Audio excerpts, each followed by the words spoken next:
Hey guys, and welcome to another brand new video. In this video, we have a little bit more information now coming out over here when it comes to the brand new PlayStation 5 handheld, when it comes to maybe the expected now launch dates, price points, and all the other rumored things and bits and pieces for it. And as well, some people are still a bit on the skeptical side of what's going to be happening with it when it does come out, so I definitely want to hear your thoughts and comments down below. As well, we also been hearing a little bit more PlayStation 5 drama in regards to Japan, where a lot of folks are kind of curious on seeing if it's even enough, and as well on how good the sales actually could be when it does come to the actual console itself. So we're going to talk about quite a few different things and bits and pieces and all this throughout this video, so make sure you guys are subscribed with the notifications on. We do have the Twitter and Twitch from down below if you guys want to follow. We also have all the Amazon links for the consoles actually still up on sale, and as well, give me your thoughts and comments down below. I think one of the biggest things out here is, are you guys actually even still interested in the PlayStation handheld and the brand new hardware? And let's go talk about the fact that, well, we might have a little bit more information to discuss even more. Now, as we've kind of covered throughout this week, this kind of been the big, I guess, like news drop or hardware drop when it comes to the upcoming consoles, upcoming future next steps, and it does kind of seem like Sony themselves are, at least to me, overly influencing the market, where in my mind, I kind of feel like for them, they're kind of trying to go into piece of too many different small niche audiences and not really going gung-ho on a full, well, proper, either let's say proper like a PSP, PS Vita type style content, which I think a lot more folks would actually probably more appreciate and enjoy. And instead, they keep on doing these kind of not bad type products that are a little bit more niche. So think the PlayStation VR 2, this brand new PlayStation 5 handheld, and everything else. And I do kind of think they're stretching themselves just a little bit too thin. So right now, we do have the Q Lite, which is basically the code name now for these PlayStation mobiles for the PlayStation 5 handheld console, could actually be theoretically launching as of this November. Now, we do kind of see and keep on hearing that it might be launching corresponding with all the other various maybe PlayStation 5 quote-unquote slim, and as well might be launching alongside the other Sony hardware. We've been seeing a lot of other rumors for other stuff too as well. So for this one, we're basically a lot of these industry leakers actually started reporting on this brand new PlayStation handheld as of last week, which we covered up on the channel quite a bit. A lot of the folks that were very hardcore into say the PlayStation Vita or PlayStation Portable were somewhat kind of not too happy, mainly because like they weren't really necessarily happy that it wasn't its own standalone hardware, and it was more so focused on cloud computing rather than like its own internal like software hardware, basically encoding the games themselves. So it's kind of like instead of like it being a pure proper handheld, it was more of a pure proper cloud handheld, which is not the same. It's not gonna be as high quality, that's own standalone, all that type of stuff. So basically, a lot of folks were kind of sad that it does seem like the codename won't be having too much common with the PlayStation Vita or things like the Switch itself. So saying not only is it a cloud-only device, which a lot of folks were skeptical on, with also no built-in rendering capabilities of its own, like say the Logitech G Cloud or the Absolute, but it's also once again limited to the PlayStation 5 ecosystem and specifically to remote play. Now, we did go and discuss this pretty heavily because a lot of folks I think were, well, skeptical on it and really weren't too happy with it. But one big thing to kind of go and note is that we don't necessarily know if there is maybe one of those in the works, because if this is actually coming out around like the November time, that's only like a 6-month or so leak. So basically, apparently to the PlayStation Vita could have actually been coupled with the PlayStation 4 as well, but the one big thing is the Vita was its own standalone product. And a lot of these rumors were alleging that the Q Lite won't actually support other cloud-based services such as PC's GeForce Now, Game Pass Ultimate, Boosteroid, and as well a lot of other various these like cloud gaming systems, or even if we still had Google Stadia, it probably would have maybe not actually supported it if that was still up and running. So a lot of folks are kind of skeptical on, is this actually going to be worth buying? Do we actually care about this? And everything else in between. So for this one, people are still set. A lot of folks, we kind of made a video on that discussing that. A lot of people just weren't too happy with it. And it's possible that they even say the device might eventually actually be hacked, though, to be compatible with PC cloud services. Because even like the Vita itself had a lot of these home brewing systems. A lot of folks are able to hack their systems. And even the OG Switch itself is very hackable too as well. But that's something a lot of folks are going to find out later on down the road. And people are kind of curious on that nonetheless.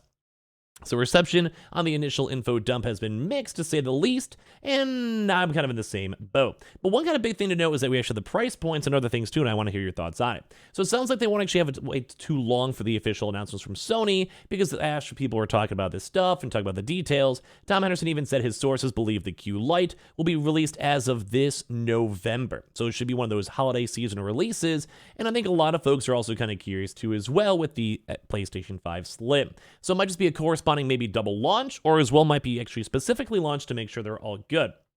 because it would make sense with the holiday launch window. People maybe want to get brand new consoles or a brand new wave of maybe kids asking for consoles for the holidays. And on top of that too, maybe there's a specific like update that they can go and push through, especially for all this type of stuff. Because they do have the PlayStation 5 Slim, the brand new earbuds too, which people have been talking about, and the brand new headsets too as well, which have all been kind of leaked too. So basically just a brand new huge launch of accessories, and it would also make sense for this. So later on for those podcasts too, they also did go and throw in some additional like speculation on the potential pricing for this brand new PlayStation 5 handheld. So once again, though, they couldn't obtain everything as well. It's always speculation too, could always be changed last minute. But a lot of folks are now assuming that the Q Lite or the PlayStation 5 Portable should be seen as more so an accessory to the PlayStation 5 rather than its own individual, like, proper handheld. And that Lite, they also reckon, too, would be retailing around probably the $200 price point, since it would be more so just a screen with DualSense controllers attached to it, and it's not like something crazy like a brand new standalone, say, Switch or other various independent stuff. Now, I'm still a bit sad about that, too, because I would be down to pay the extra money for a PlayStation 5 Portable. You go make it charge $400 and be in the PlayStation ecosystem, I myself would still maybe be iffy on it because, well, I mean, I would like to go and have it everywhere, and people are saying you have to be an always online for this. So let's say I want to go on a vacation or a trip or like whatever, or in the car, like I don't know, whatever it might be. I don't think I'd really want to spend $400 if I always had to have it connected to the internet, at least as of not right this second. Although some cars like Tesla, I think, do actually have their own built-in Wi-Fi systems, which is actually very cool to think about. But one of the big things to note, for $200, it may not be the world's worst system if it's built in the cloud hosting and cloud servicing type style, I don't know, systems. But at the same time, it's still really expensive, and that's why I think a lot of folks are skeptical. Like, a lot of folks are not too happy with all these leaks and rumors with it, because it seems like a cool product, and I'm sure it'll do fine, but if we're even seeing the PlayStation VR 2 still having so many issues, I don't really know how I'm supposed to feel like this at the end of the day. So look at all the other accessories too as well released by Sony as of recently, say like the DualSense Pro controller. It's priced around the $200 price mark. Of course, though, it doesn't have a screen or battery, but it does offer many extra functionalities too over the DualSense controller, and it's also be a very similar like kind of controller of what they'd probably throw in for the Q Lite. So it's intriguing because it will probably still have the haptic feedback and adapted triggers as well. So that's kind of what big Sony's bread and butter. But a lot of folks are just kind of iffy on this so far. Now, I'm kind of weird because even people are like not necessarily too enthusiastic about it. A lot of folks aren't like the happiest about it. And I'm kind of the same boat. Like, I don't hate it. Like, I'm kind of cool with it. But this also might be one of those things I might skip. The PlayStation VR is a cool idea. I thought it was very nifty. I thought it seemed cool. But I don't know. It's just expensive. I think a lot of these things are expensive, and you don't really get that much out for it. It's niche. It's cool. I'm sure if you have it, you don't mind it, but not many folks want to go drop like $250 if you also factor in like, taxes and all that to go and have something like this in the first place. So I guess we'll wait for more official news from Sony themselves. But yeah, the price points, leak dates, it does kind of seem maybe around $200 November. Looks kind of cool. I'm excited for it, but I'm more excited to go and hear other people's reviews, actually, in all honesty. Now, on top of this too, we're also seeing about issues as well for the PlayStation 5 finally selling in Japan. Now, some of the other regions like India or China or Japan have definitely been taking a little while longer for them to start selling consoles. And while it is becoming way more readily available, we're seeing them on like store shelves in Tokyo, etc. People are now kind of skeptical on, is it actually worth buying? So in fact, now that the console is finally more in plentiful supply, the PlayStation 5 hardware managed to cross the 3 million sales mark in Japan this month, accounting for just under 10% of the total, 32 million units sold worldwide since launch. The PS5 launch was rocky around everywhere in the world, but in Japan, it felt egregious so far. So like the first 2 years of the console launch, never really saw one in the wild, like literally never. And when stock was available, most chain stores restricted sales to those with loyalty cards or credit cards or prior purchases, etc., etc. But a lot of folks are actually even maybe sad from Sony. They're saying a lot of fans here felt forgotten. Stock sold out everywhere instantly every time, of course, but that doesn't mean that the demand was like really extreme or supply is just low and artificial or both.